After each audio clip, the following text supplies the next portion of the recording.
औज़ुबिल्लाहिमिनश्शैतानिर्रजीम बिस्मिल्लाहिर्रहमानिर्रहीम। ये एक मबूद ही नहीं बल्कि एक ऐसा फितना था जिसने नबी के पैरोकारों को भी गुमराह कर दिया था। सामरी ने ऐसा कौन सा राज इस्तेमाल किया था, कैसे एक बेजान मुजस्मे को मबूद बना दिया गया, आज हम इसी पर ही बहस करेंगे। पढ़ो समाट के मुअज़्ज़ज़ दोस्तों, अस्सलाम वालेकुम। दोस्तों, जब हजरत मूसा अलैहिस्सलाम कोहे तूर पर तुरात लेने के लिए तशरीफ ले जाने लगे तो बनी इसराइल से ये फरमाया कि मेरे इत्काफ की मुद्दत 1 माह है। मुद्दत पूरी होने पर फौरन तुम्हारे पास पहुंच जाऊंगा। हारून अलैहिस्सलाम तुम्हारे पास मौजूद हैं, ये तुम्हारे अहवाल के निगरान रहेंगे। मगर तूर पर जाकर वो मुद्दत 30 की बजाय 40 दिन हो गई। इस आखिर से एक शख्स जिसका नाम सामरी था उसने फायदा उठाया। उसने जब ये देखा कि बनी इसराइल हजरत मूसा अलैहिस्सलाम की ताखीर से मुज़रिब हो रहे हैं तो उसने कहा, अगर तुम अपने वो तमाम जेवरात मेरे पास ले आओ जो तुमने मिस्रियों से मुसार लिए थे और फिर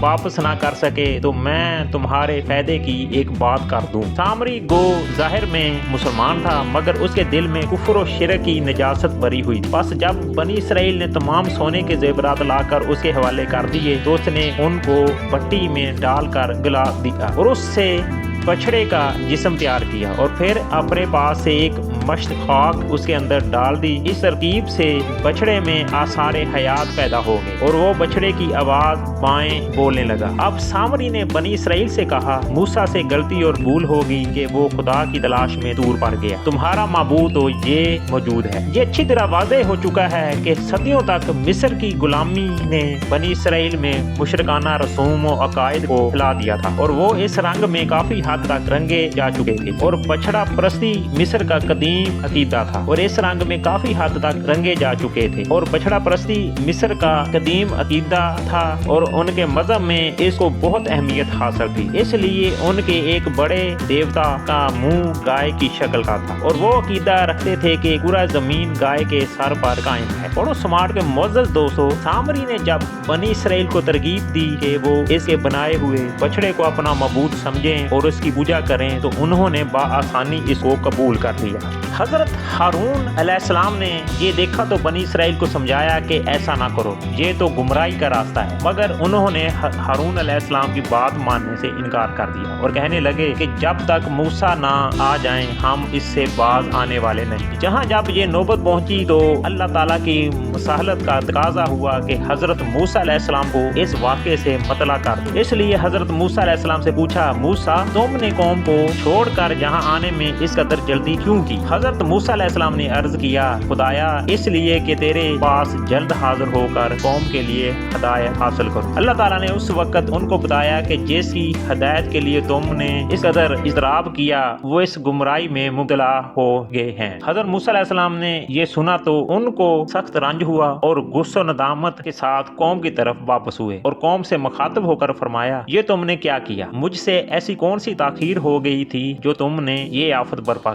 ये फरमाते जाते थे और गैज और गजब में कांप रहे थे, हत्ता के हाथ से तुरात की अलवा भी गिर गई। बनी इसराइल ने कहा कि हमारा कोई कसूर नहीं, मिस्रियों के जेवरात का जो बोझ हम अपने साथ लिए फिर रहे थे वो सामरी ने हमसे मांग कर ये सवांग बना लिया और हमको गुमराह कर दिया। दोस्तों, शिरक मनसब नबूवत के लिए एक नाकाबिले बर्दाश्त शय है, इसलिए और नेज इसलिए कि हजरत मूसा अलैहिस्सलाम बहुत गर्म मजाज थे। उन्होंने अपने भाई हारून अलैहिस्सलाम की गर्दन पकड़ ली और दाढ़ी की जानिब हाथ बढ़ाया तो हारून अलैहिस्सलाम ने कहा, फरमाया, ब्रादर मेरी मुतलक खता नहीं है, मैंने इनको हर चंद समझाया मगर उन्होंने किसी तरह मेरी बात ना मानी और कहने लगे कि जब तक मूसा ना आ जाए हम तेरी बात सुनने वाले नहीं। बल्कि उन्होंने मुझको कमजोर पाकर मेरे कत्ल का इरादा कर लिया था। जब मैंने ये हालत देखी तो ख्याल किया कि अब अगर इनसे जंग की जाए और मोमिनीन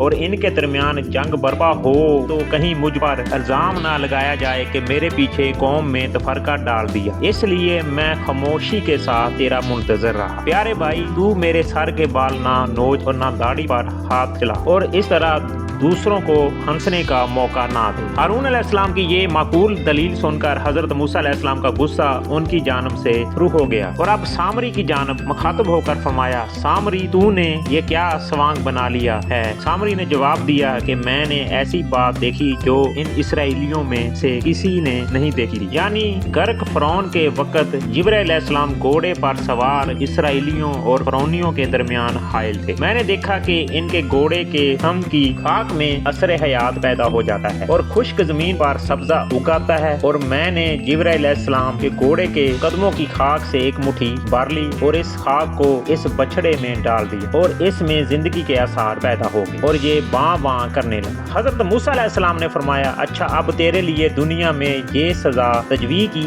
گئی ہے کہ تو پاگلوں کی طرح مارا مارا پھرے، اور جب کوئی انسان تیرے قریب آئے تو اس سے بھاگتے ہوئے یہ کہے کہ دیکھنا مجھ کو ہاتھ نہ لگانا۔ یہ تو دنیوی عذاب ہے، اور قیامت میں ایسے نافرمانوں اور گمراہوں کے لیے جو عذاب مقرر ہے وہ تیرے لیے وعدہ الہی کی صورت میں پورا ہونے والا ہے۔ اے سامری، یہ بھی دیکھ لے کہ تو نے جس بچڑے کو معبود بنایا تھا اور اس کی پوجا لگا کر بیٹھا تھا، ہم ابھی اس کو آگ میں ڈال کر خاک کیے دیتے ہیں، چنانچہ اس خاک کو دریا میں پھینکنے والے ہیں کہ تجھ کو اور تیرے ان بے وقوف مقتدیوں کو معلوم ہو جائے کہ تمہارا معبود کی قدر و قیمت اور طاقت و قوت کا یہ حال ہے کہ وہ دوسروں پر عنایت و کرم تو کیا کرتا، خود اپنی ذات کو ہلاکت و تباہی سے نہ بچا سکا۔ بدبختو، یہ معمولی بات بھی نہ سمجھ سکے کہ تمہارا معبود صرف وہی ایک خدا ہے جس کا نہ کوئی ساجی ہے نہ شریک، اور وہ ہر شے کا عالم و دانا ہے۔ الحاصل حضرت موسیٰ علیہ السلام جب ان معاملات سے فارغ